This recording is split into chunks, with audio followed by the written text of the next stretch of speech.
من مناسك الحج يوم التروية، واسم التروية لأن إبراهيم عليه السلام في الليلة دي رأى في منامه رؤية، والرؤية كانت عبارة عن إنه شاف إنه بيذبح ابنه إسماعيل عليه السلام، فتروى يعني تردد علشان يفكر وتساءل هل الرؤية دي من عند ربنا سبحانه وتعالى ولا من الشيطان؟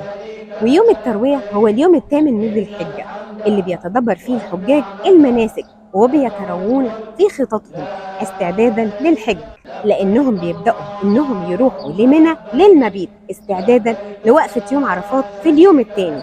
ويوم وقفة عرفات هي الركن الأعظم للحج واللي هنتكلم عليه في الحلقة الجاية. وكل عام وانتم بألف خير.